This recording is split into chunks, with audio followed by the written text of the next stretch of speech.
Hey guys, and welcome back to Zanshin-Blades. I'm your host Stephen, and I'm showing you another Iaito revamp. I've been very lucky to be able to do this for the dojo that I train at, and as you can see, it's had a hard life. It's had a full life. This one I think is at least 10 years old. It's probably more than that. I know the dojo where I train is celebrating 20 years, I think, next year. So there's a fair chance that this is somewhere around about the 10, 15 odd year old mark. And for an Iaito, that's pretty good, I must say. So I'm going to give you a quick sort of rundown as to what needs to be done, besides the obvious here, and a bit of an explanation about why I sort of do this and put this out there.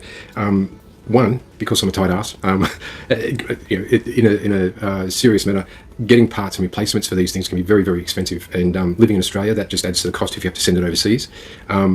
So I like to have a go at most things that I think I might be okay at.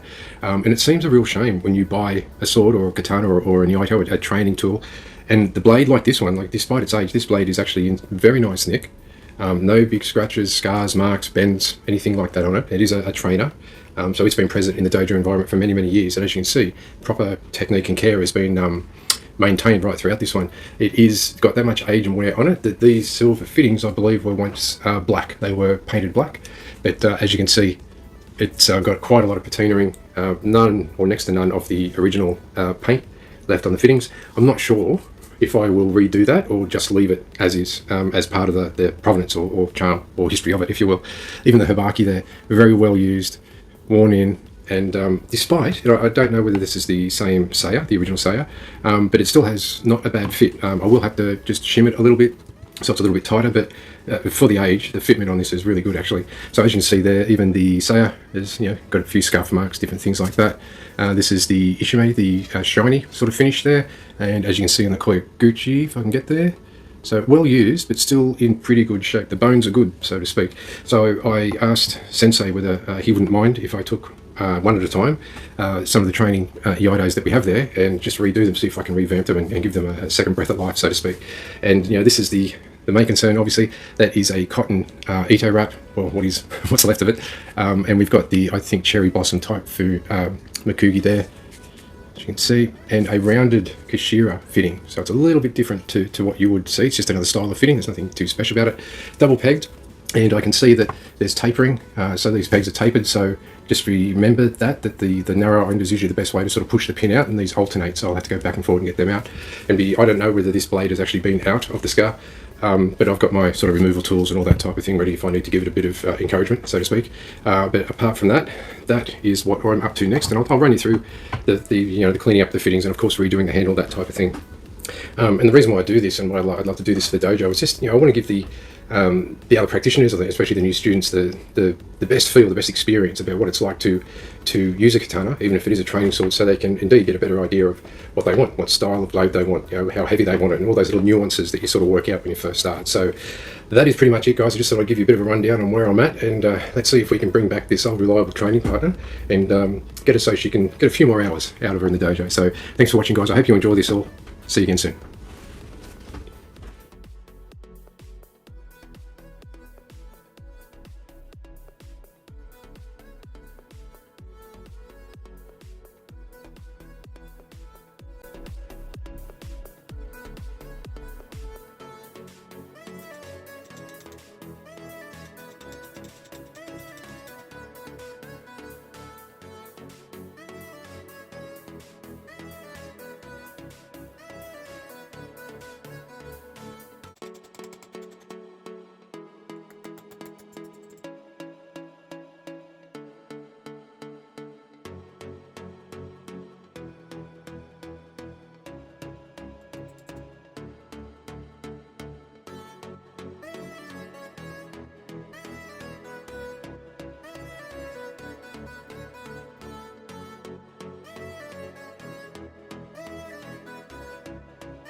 Alright folks, just thought I'd jump in here. As you can see, I originally started with a black wrap and it was going great, everything was folding in well, and then as we got about halfway down, I had this sinking feeling that maybe I have not cut enough length in the Iaito that I was using, and unfortunately that came to be true. So this is the mistake that I hope you never have to make, and there's a few little factors here that I think went into making this mistake.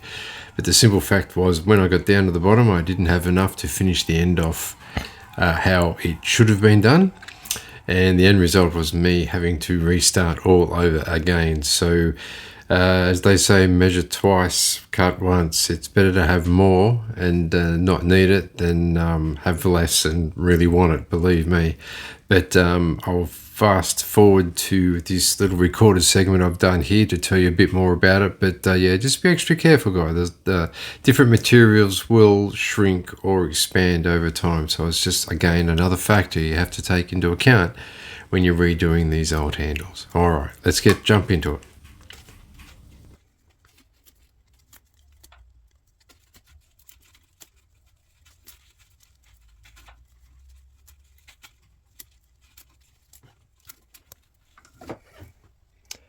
Looks good, doesn't it? All right, so I'll be back in a while, guys. With a bit of cleaning up to do.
Alright, hey guys, just quickly. So we're up to the end knot now. I have just completed on one side and put one strand of the Iaito wrap through onto the Kashira here in order to get that in place. And I'm just about to move on to the other side here and finish up. So as you can see, we're having a win now. I won't put the mocker on myself and say we're done. We're going to get there because I haven't completed yet. So this has been a bit of a challenge, this one. This is an older Iaito out of my training dojo. It's been around in the dojo environment for quite a few years, as I've sort of previously told you. This was the original wrap on it. It was a leather wrap, and I got into a bit of trouble first time this has happened to me. So this is the mistake you don't want to make. So I guess it's a good thing I made it to show you guys. But when you're dealing with leather, sometimes this stuff, especially when it's old, can shrink quite considerably. And I think that was part of the factor that caught me short here, and also that this handle is actually a little wider than your normal handle, and it caught me out in the way that I didn't have enough of the original wrap to finish this end knot off to the standard that I wanted to. And I could have probably done it and bodged it up or just done it a bit differently, but I wouldn't know, and it would have been only a matter of time before we had problems here with strands coming undone because they haven't been tied up in the way that they should. Now there are a couple of different ways to do this end knot, absolutely, but with the amount I had left, none of that was an option for me. So quite frustratingly, I had to pull off everything and start again, remake Ishigami, the whole deal. I have replaced the Samigawa with real Samigawa this time instead of these plastic strips that I had in there. And it's coming up okay, guys. It should be quite nice when I'm done. This is the wrap that I originally tried to re-wrap it in, and as you can see, once you've used it, it's very hard to sort of bring it back and reuse it again. So unfortunately, more consumables or more Iaito used than I originally wanted to, but I would rather do that than have a dodgy job, so to speak. So I'm going to push on, guys, and finish this up and show you the end result, and see if we can get this back in the dojo and swinging again. Thank you.